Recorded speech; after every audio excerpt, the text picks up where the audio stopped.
The Imperial subjugation fleet emerged from faster-than-light travel at the edge of Earth's solar system. 300 warships, each one larger than anything humans had ever built, hung in the darkness of space like predators surrounding prey. At the center of the formation, the flagship Dominion's crown pulsed with energy, its weapon systems armed and ready. Admiral Zek Thorin stood on the command deck, his scaled hands clasped behind his back. He had commanded fleets for 40 years and fought in 47 campaigns. He had never lost a battle. This assignment, he thought, would be the easiest of his career. A primitive species with crude technology would see his fleet and immediately surrender. It always happened that way. "Send the standard ultimatum," he ordered his communications officer. The message transmitted across all frequencies in multiple languages. "People of Earth, you are in violation of Imperial space sovereignty. You have 48 hours to surrender your military forces and accept protected status under the Galactic Empire. Failure to comply will result in pacification measures. This is your only warning." On Earth Defense Station Olympus, Lieutenant Minho watched the Imperial fleet on his scanners.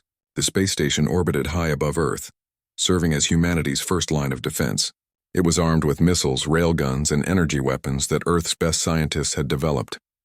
Against 300 Imperial warships, it seemed pitifully inadequate. "Sir, we're receiving the Imperial ultimatum," his communications officer reported. Minho read the message and felt his jaw tighten. 48 hours to surrender everything humanity had fought to achieve. 48 hours to accept becoming subjects of an empire that treated them like children. He opened a channel to Earth's military command. "This is Olympus Station. We have visual confirmation of the Imperial fleet. Requesting orders."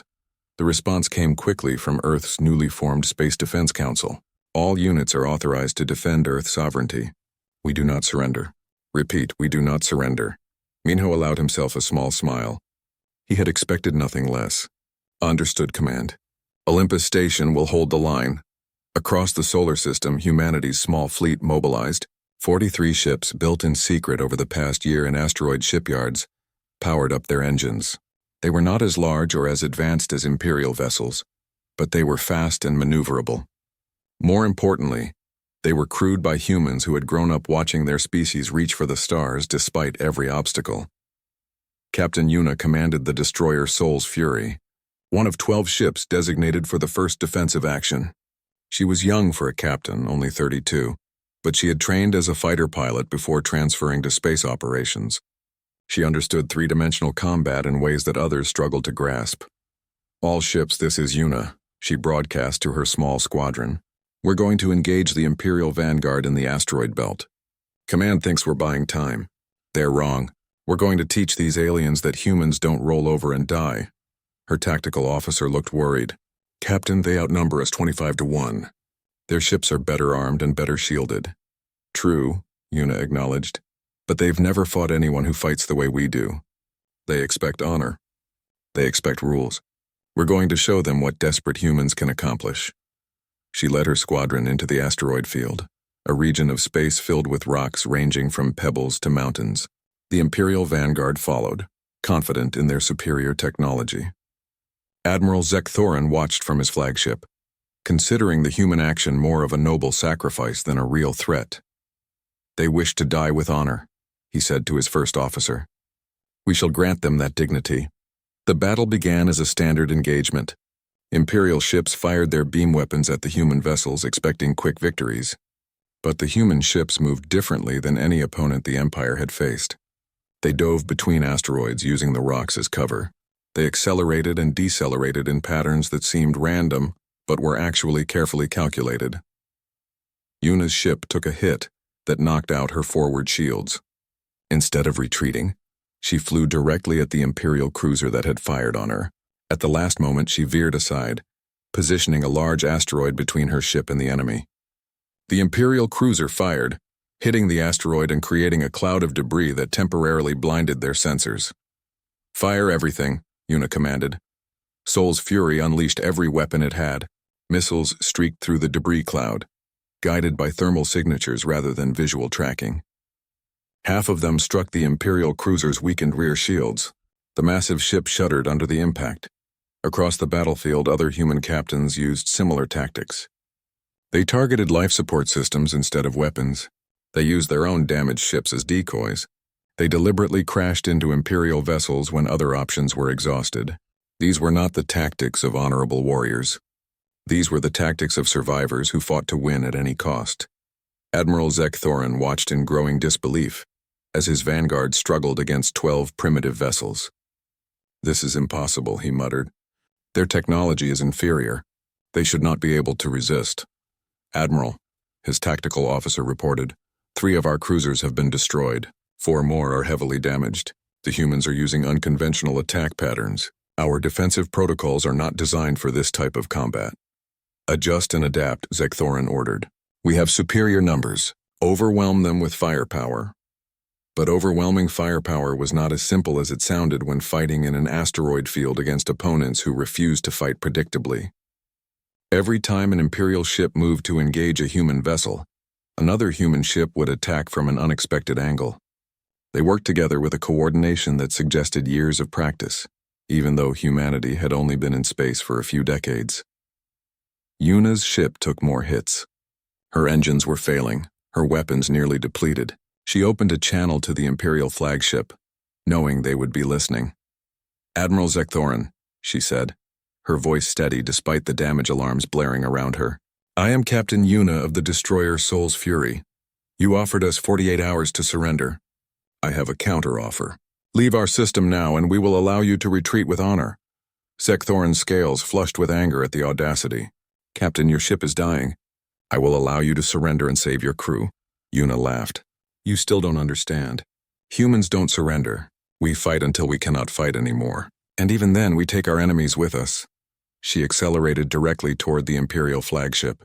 Zek Thorin ordered his gunners to destroy the approaching destroyer, but Yuna had programmed her ship's computer to make random evasive maneuvers.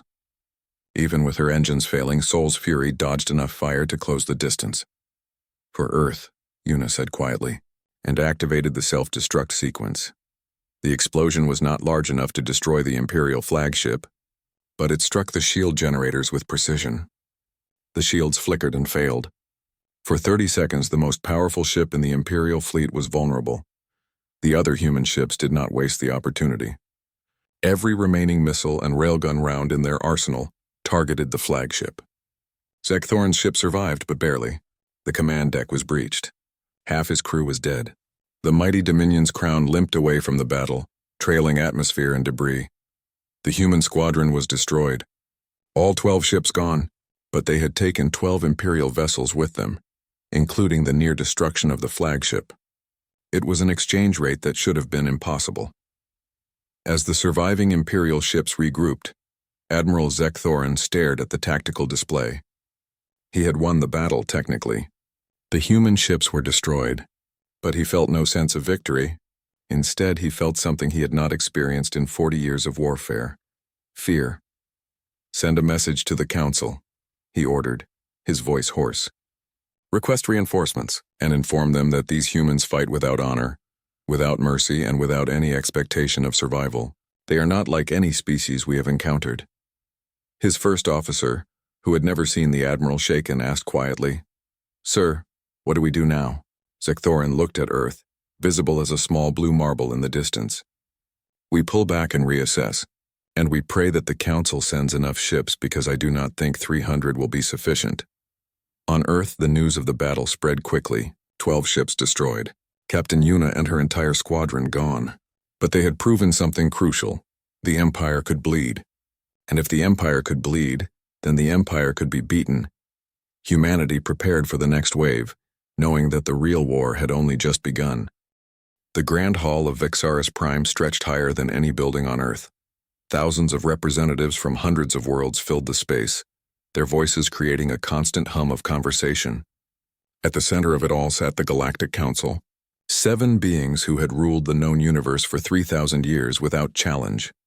Ambassador Krelthar of the Vortan hegemony stood before them, his forearms gesturing urgently as he spoke. His blue skin had turned a darker shade, a sign of deep concern among his people. He had requested this emergency session, and the Council had granted it only because the Vortans never wasted their time. "Honored Council," Krelthar began, his voice amplified across the vast chamber. "I come bearing a warning about a newly discovered species. They call themselves humans, and they inhabit a small blue planet in the outer regions. We must approach them with extreme caution. Several council members shifted in their seats. High Chancellor Vex Narum, a being of pure energy contained within a crystalline form, spoke with a voice that sounded like wind chimes. Ambassador, we have encountered and welcomed 700 species into our empire. What makes these humans different? Krelthar activated a holographic display. Images appeared in the air, showing a yellow star in its planetary system. 3 weeks ago, one of their ships encountered our border patrol. Their captain, a human named Taiho, responded to our weapons lock by performing a maneuver our pilot said was impossible. He flew his primitive vessel through an asteroid field at speeds that should have destroyed his ship. When we demanded his surrender, he refused and escaped. One incident with a reckless pilot proves nothing, said Councillor Thexnar, whose species had never known defeat in battle. There is more, Krelthar insisted. He changed the holographic display to show recordings of Earth. Cities rose from the planet's surface. Vehicles moved through streets.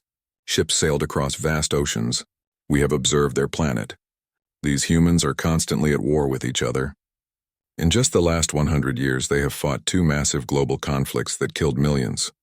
Yet their population continues to grow, and their technology advances at an alarming rate. Infighting is common among primitive species, Vexnarum said dismissively. They will learn peace when they join the Empire. At that moment, the great doors of the chamber opened. A human walked in, escorted by Imperial guards. He was tall by human standards, with dark hair and eyes that seemed to miss nothing. He wore a simple blue uniform with no weapons. The entire assembly fell silent, staring at this representative of the species being discussed. I am Commander Hyunwoo of Earth, the human said, his voice steady despite the thousands of eyes watching him. I was not invited to this session, but I felt it necessary to address the accusations being made about my people. Vexnarum's crystalline form pulsed with irritation. You have no authority here, human. We have not granted your species membership in this council. Then let me earn it, Hyunwoo replied. He approached the center of the chamber, seemingly unafraid of the most powerful beings in the galaxy. Ambassador Krelthar speaks of our wars. He is correct. Humans have fought each other for our entire history. We have killed over resources, over beliefs, over land. But do you know what makes us different from every species in this room? No one answered. Hyunwoo continued, we never give up. In our darkest moments, when defeat seemed certain, humans have always found a way to keep fighting. We have survived ice ages, plagues, famines, and our own weapons. We are still here. We are still growing. And now we have reached the stars. He activated his own datapad, projecting images into the air. Scenes from human history appeared. Ancient warriors, medieval knights, soldiers from Earth's world wars, astronauts standing on the moon. Every species here achieved peace before achieving space travel. You expanded outward only after you had unified your worlds. We are different. We reached space while still divided. We built weapons that could destroy our entire planet, and we chose not to use them. That level of restraint combined with our capacity for violence should concern you. Are you threatening this council? Thexnar demanded, rising from his seat. No, Hyunwoo said calmly. I am warning you, just as Ambassador Krelthar tried to warn you. Humans do not accept subjugation. We do not surrender when the odds are against us. If you come to our world offering partnership, we will embrace you as friends. If you come offering dominance, we will fight you with everything we have. Vexenarum's form flickered. You stand in a chamber with representatives of 700 worlds human. Your planet has 43 military vessels. The Empire has 200,000. You cannot threaten us. I am not threatening, Hyunwoo repeated. I am informing. There is a difference. A human woman stepped forward from the observation area where other minor diplomats waited. She wore civilian clothes and carried scientific equipment. My name is Dr. Hana, she said, her voice clear and confident. I am a xenobiologist. I have spent years studying your species, learning your languages, understanding your cultures. I have one question for this council. Speak, Vexnarum allowed, curious despite himself. When was the last time any of you fought a war of complete survival? Hana asked. Not a territorial dispute, not a resource conflict, but a war where surrender meant the extinction of your entire species? The chamber fell silent. Hana continued, I have studied your histories. All of you achieved civilization through cooperation. Your wars were ritualized, bound by honor and rules. You developed surrender protocols and peace treaties. That is admirable. But humans have fought wars where the only options were victory or annihilation. We have ancestors who held positions until every last warrior was dead rather than retreat. We have stories of cities that chose to burn rather than accept occupation. This is not because we are warlike by nature. It is because we understand something you have forgotten. Some things are worth dying for. Krelthar spoke again, his voice urgent. Honored Council, I beg you to hear these warnings. Offer these humans full membership. Make them allies, not enemies. Vexnarum rose to his full height, light shimmering through his crystalline body. The Council has heard enough. Commander Hyunwoo, Dr. Hana, your people will be offered protected status within the Empire. You will accept our guidance and military oversight. In return, we will ensure your safety and integrate you into galactic society. That is not acceptable, Hyunwoo said firmly. We will not trade our freedom for safety. Then you are fools, Thexnar declared. This council session is concluded. The human delegation will leave immediately. If Earth refuses protected status, we will implement it by force. That is our final decision. As the Imperial Guards escorted Hyunwoo and Hana from the chamber, the human commander looked back at Vexnarum. You will regret this decision, he said quietly. Not because we want war, but because you are forcing us to show you what humans become when we have no choice but to fight. Krelthar watched them leave, then turned to the council one final time. You have made a terrible mistake. These humans fight not just for survival, but for ideas, for freedom, for pride. That makes them the most dangerous species in the galaxy. But the council had already moved on to other matters, dismissing the warning as the concerns of an overcautious diplomat. None of them noticed Dr. Hana's recording device still active, capturing every word and every defensive protocol displayed in the chamber's security systems. In 3 months, the Empire would wish they had listened. 3 months had passed since the first battle, and the Empire controlled Earth's orbital space. Their ships formed a blockade around the planet, preventing any escape. Admiral Zek Thorin had been replaced by Fleet Admiral Nexivaris, a commander known for his ruthless efficiency. He brought 500 additional ships and clear orders. Force Earth to surrender by any means necessary. But controlling the space around Earth was very different from controlling Earth itself. Every attempt to land troops on the surface ended in disaster. The Empire's soldiers, trained for honorable battlefield combat, found themselves fighting an enemy that refused to meet them in open battle. Major Donghyun commanded guerrilla forces in the Korean Peninsula, a mountainous region that proved perfect for the type of warfare humans had perfected over thousands of years. His fighters numbered only 300, facing Imperial battalions of over 5,000. But numbers meant little when the enemy did not know where to find you. They are setting up another forward base in the valley, reported one of Donghyun's scouts, a young woman who had been a university student before the invasion. Same pattern as before. They expect us to attack their fortifications. Donghyun studied the terrain map on his tablet, a device salvaged from a destroyed Imperial transport. They think in terms of fixed positions and defensive perimeters. They do not understand that the land itself is our ally. He gathered his fighters and explained the plan. They would not attack the base. Instead, they would make it impossible for the base to function. They poisoned the water supply with local bacteria that Imperial filters could not detect. They created rock slides on the only road leading to the base. They broadcast false radio signals that mimicked Imperial communications, causing confusion and friendly fire incidents. After 2 weeks, the Imperial base withdrew without a single direct engagement. The Empire's soldiers never even saw their attackers. In the Himalayan mountains, Sergeant Sora led a different kind of resistance. Her unit specialized in destroying Imperial supply lines. The Empire needed enormous amounts of resources to maintain. Their occupation forces and those resources had to be transported from orbit to the surface. Sora and her team studied the Imperial supply runs for days, noting the patterns. The transports always took the same routes.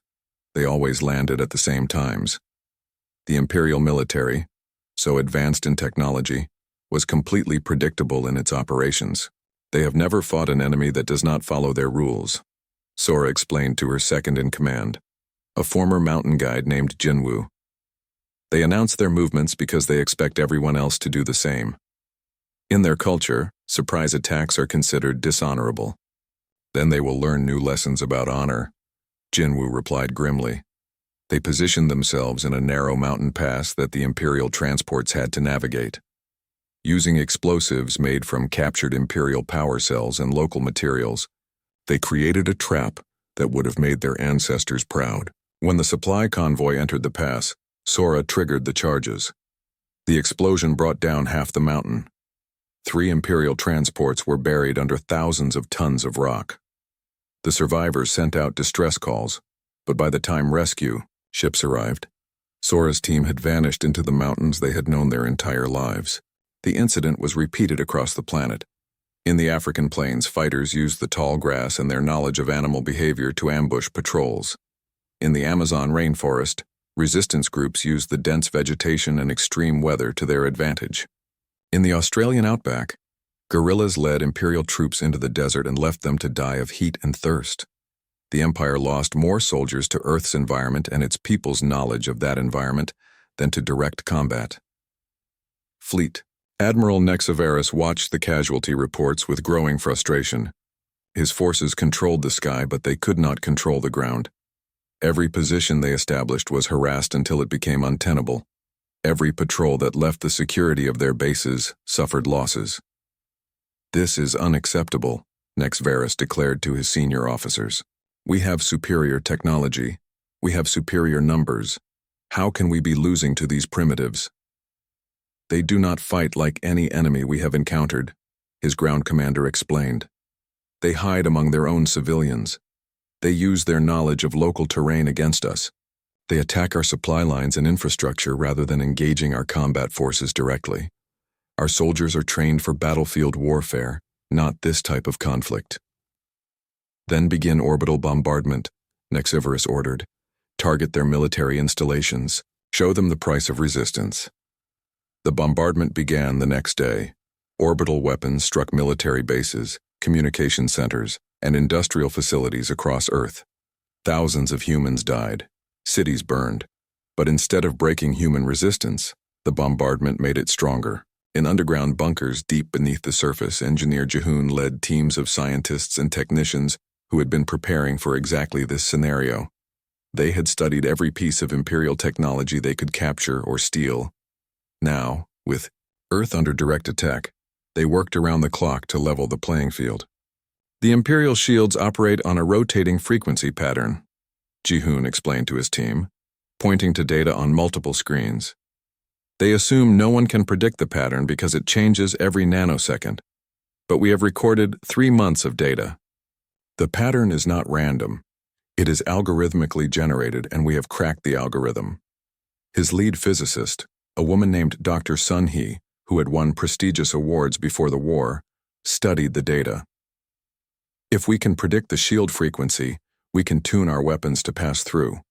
Exactly, Jihoon confirmed. And their faster-than-light drives use a similar principle. If we understand one, we understand the other. Within weeks, human fighters began appearing with modified weapons that could penetrate Imperial shields. The effect was dramatic. Patrol craft that had seemed invincible suddenly exploded when hit by human missiles. Ground troops that had relied on personal shields found themselves vulnerable to bullets and grenades. The Empire's technological advantage was disappearing. Nexavaris received reports that humans were adapting Imperial technology faster than his own engineers had thought possible. What should have taken years was happening in weeks. How are they doing this? He demanded. One of his advisors, a being who had studied primitive cultures, offered an explanation. The humans have something they call science fiction, Admiral. For hundreds of years, they have been imagining scenarios where they fight technologically superior enemies. They have written countless stories about it, made visual entertainment about it, trained their minds to think about these problems before they ever encountered real alien technology. They were preparing for us long before we arrived. Nexavaris found this difficult to believe, but the evidence was undeniable. Human ships began appearing with stolen Imperial shield generators. Their weapons improved with each engagement. Most surprisingly, they showed signs of understanding faster-than-light travel, something that should have required decades of research. The war of attrition was not going as the Empire had planned. They were supposed to overwhelm humanity with superior force, accept their surrender, and move on. Instead, they were locked in a grinding conflict that consumed resources and lives with no end in sight. A human was captured during a raid on an Imperial supply depot. She was brought before Nexvarus, a psychologist named Dr. Yunji, who had been helping to plan resistance operations. The Admiral expected to see fear or defiance. Instead, he saw curiosity. "Why do you not surrender?" he asked her directly. "We can destroy your planet. We can exterminate your species. Why do you continue to resist?" Dr. Yunji looked at him with steady eyes. "Because surrender is not in our nature, Admiral. Humans have a saying, 'Give me liberty or give me death.' We would rather die as free beings than live as subjects. This is not difficult to understand." "It is irrational," Nexvarus insisted. "Survival should be your priority." "Survival without freedom is not living," Yunji replied. "Your empire has existed for 3,000 years in peace. You have forgotten what species will do when their existence is threatened. You fight for territory and resources. We fight for our right to exist on our own terms. There is no compromise possible." She leaned forward, despite the guards moving to restrain her. "Admiral, I will tell you something that should terrify you. Every human on Earth knows that we might lose this war. We might all die. But we also know that we will take as many of you with us as possible. If Earth falls, humanity will fight until the last person is dead. Can you say the same about your species? About any species in your empire?" Nexvarus had no answer. He dismissed the human and returned to his command deck, her words echoing in his mind. He opened a secure channel to the Galactic Council, something he had never done in 40 years of service. "This is Fleet Admiral Nexvarus," he transmitted. "I am requesting immediate withdrawal of all forces from the Earth system. The humans cannot be defeated by conventional means.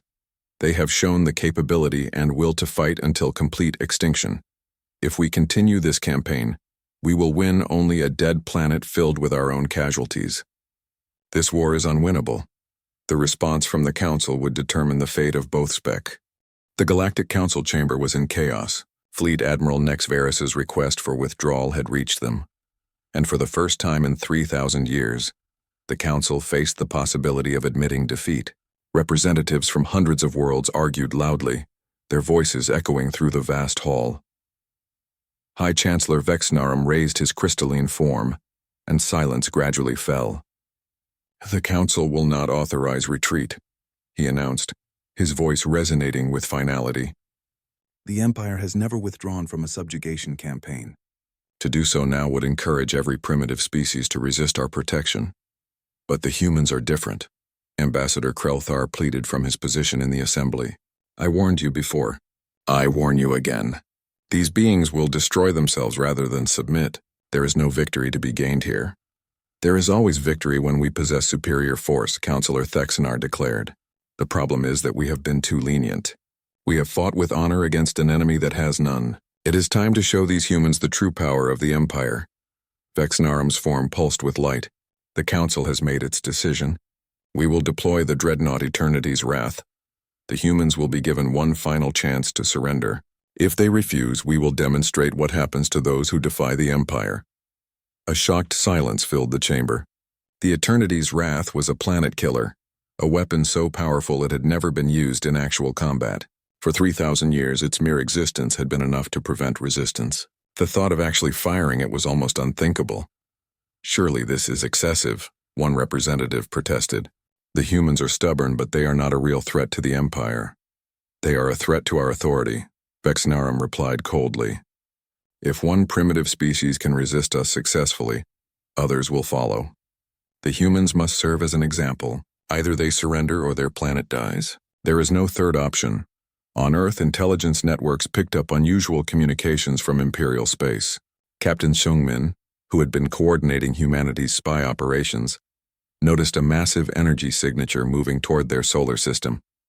His team worked to decode the Imperial transmissions, and what they discovered chilled him to his core. "They are sending a planet killer," he reported to Earth's military command. "Our analysts believe it can destroy Earth with a single shot. It will arrive in 72 hours.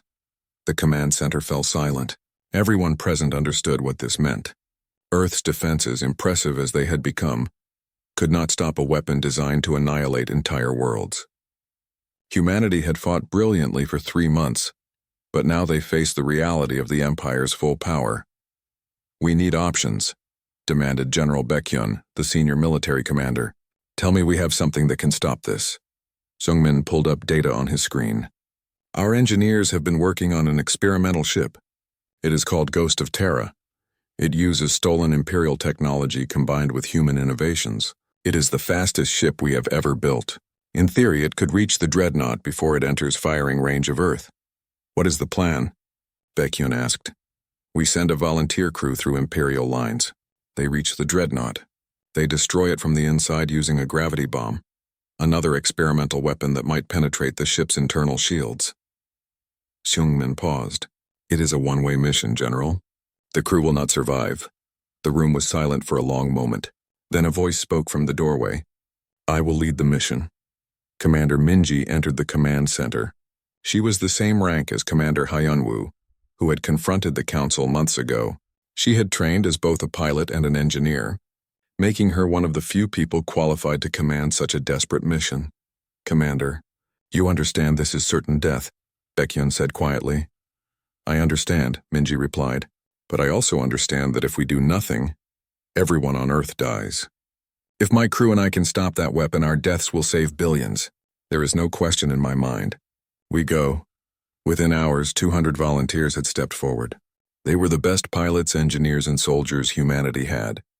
Among them was Captain Taiho, the same pilot whose encounter with a Vortan patrol had started this entire conflict. He approached Minji as they prepared for launch. "I suppose it is fitting that I am part of the mission," he said with a slight smile. "This war began with me refusing to surrender to superior force. It seems appropriate that I am here at the end, still refusing." "This is not the end," Minji told him firmly. "This is us buying time for Earth to prepare for whatever comes next. We are not ending anything. We are continuing the fight." The Ghost of Terra launched from a hidden base on the dark side of the moon. It was sleek and fast, covered in stealth materials that human engineers had developed by studying Imperial scanner technology. The ship accelerated to speeds that would have torn apart earlier human vessels, heading straight for the Imperial blockade. "All crew, this is Commander Minji," she broadcast through the ship. "In approximately 6 hours, we will engage the largest concentration of enemy ships any human has ever faced. Our mission is to break through their lines and reach the Dreadnought. Many of us will die in the attempt, but I promise you this. Our names will be remembered for as long as humanity exists. We are the 200 who gave everything so that billions could live. Be proud of that. Be proud of yourselves, and be ready to show these aliens what humans can do." The crew responded with determination, not fear. They had all made their peace with death before boarding the ship. Now they had only one focus: completing the mission. The Imperial fleet detected Ghost of Terra as it approached. Admiral Nexavaris, still in command despite his request for withdrawal, watched the single human ship accelerating toward his lines. He recognized what it was immediately: a suicide run aimed at the Dreadnought. "Intercept that vessel," he ordered. "Do not let it reach Eternity's wrath." Imperial fighters launched by the hundreds, moving to block the human ship. But the pilots of Ghost of Terra had trained their entire lives for this moment. They had grown up playing flight simulators, watching movies about space combat, dreaming about flying among the stars. When they finally had the chance, they were ready. Taiho piloted the ship with a skill that seemed impossible. He dodged between Imperial fighters, weaving through weapons fire with movements too fast for the enemy pilots to track. Behind him, human gunners fired with precision, taking out fighters that got too close. The ship shook with impacts, but it kept flying. "We have lost 40% of our crew," reported the tactical officer, her voice shaking but steady. "Then the remaining 60% will complete the mission," Minji replied. "Keep pushing forward." They broke through the fighter screen and faced the capital ships. These were much harder to avoid, their weapons covering vast areas of space. Ghost of Terra took hit after hit, systems failing one by one. The ship was designed for speed, not durability. But it kept moving forward, always forward. "Dreadnought in sight," Taiho called out. 2 minutes to intercept. The Eternity's wrath was enormous, dwarfing even the largest Imperial flagships. Its main weapon was charging, preparing to fire on Earth the moment it entered range. The weapon would take 90 seconds to charge fully. The human ship had 120 seconds to reach it. All remaining power to engines, Minji commanded. Drop shields, drop weapons, drop everything. We only need to reach them. The ship accelerated one final time, racing toward the dreadnought. Imperial weapons struck it continuously, tearing away armor and structure. Half the crew was dead. The other half worked frantically to keep the ship together for just a few more seconds. 30 seconds. Tejo counted down, his hands steady on the controls despite the chaos around him. Minji activated the gravity bomb, setting it to detonate on impact. She opened a channel to Earth, knowing her final words would be recorded. To everyone listening, she said, her voice calm despite the alarms blaring throughout the dying ship. We are the crew of Ghost of Terra. We are 200 souls who chose to stand between Earth and annihilation. Tell our families that we were not afraid. Tell our friends that we did what was necessary. Tell our enemies that we are humanity, and we will never surrender.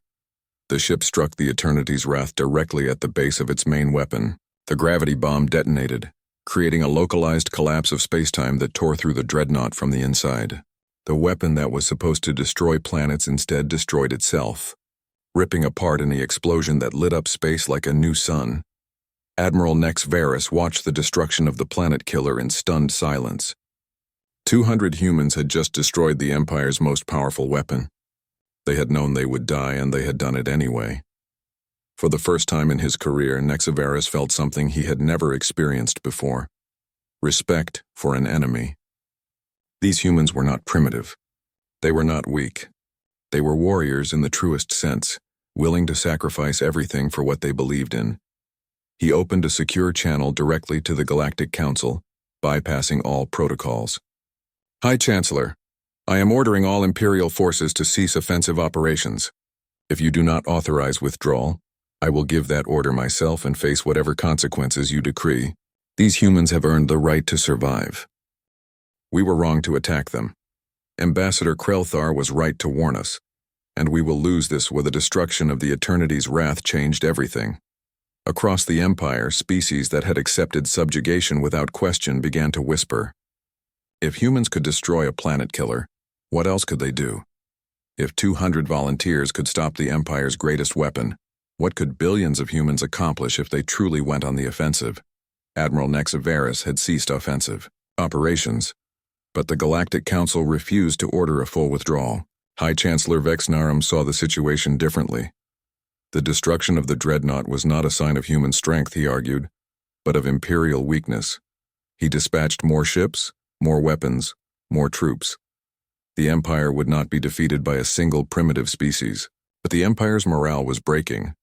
Soldiers who had signed up for honorable warfare found themselves fighting an enemy that attacked from shadows and struck without warning.